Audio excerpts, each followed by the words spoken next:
Like and subscribe and click the bell icon to get new video updates.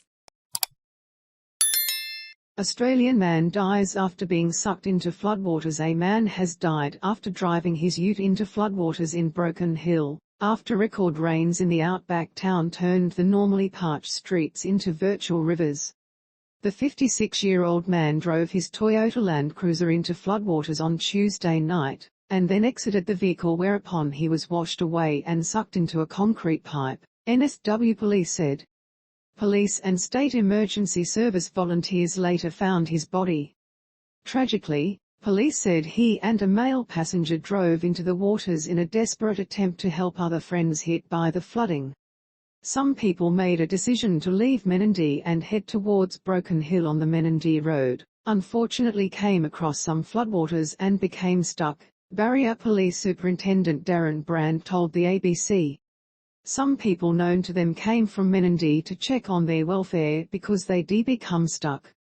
We ended up in a terrible situation where both parties became stuck and ultimately one person ended up losing their life.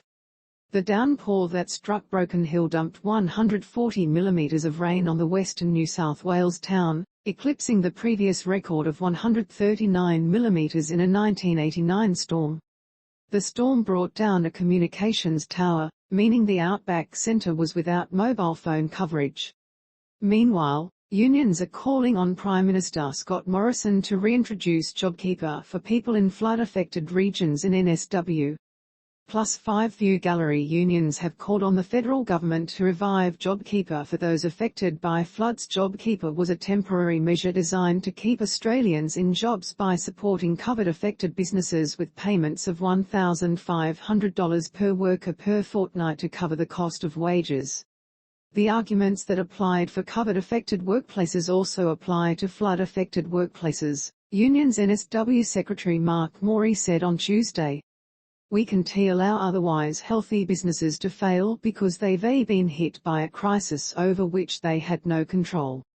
Premier Dominic Perrottet last week announced a $551 million support package for flood victims, including support for semi-permanent housing pods such as those used after the 2019-20 Black Summer bushfires and mobile motor homes.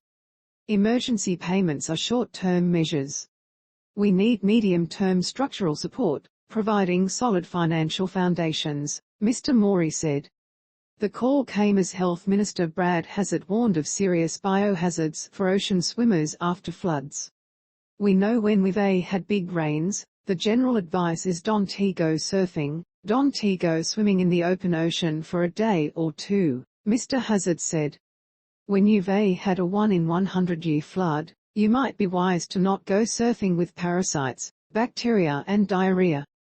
Mr Hazzard said flooding and sewage outflows posed a risk of cryptosporidium, giardia, other parasites and bacteria.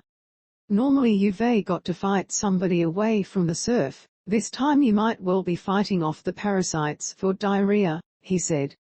Plus 5 View Gallery we can't allow otherwise healthy businesses to fail because they've been hit by a crisis over which they had no control, union boss said as Broken Hill, pictured, falls to flooding. Plus 5 View Gallery Broken Hill has seen some overnight flash flooding affecting the area. Plus 5 View Gallery union boss said long-term measures are needed to help prop up businesses affected by floods. Plus 5 View Gallery Health Minister warns surfers and swimmers to avoid the ocean waters due to biohazards.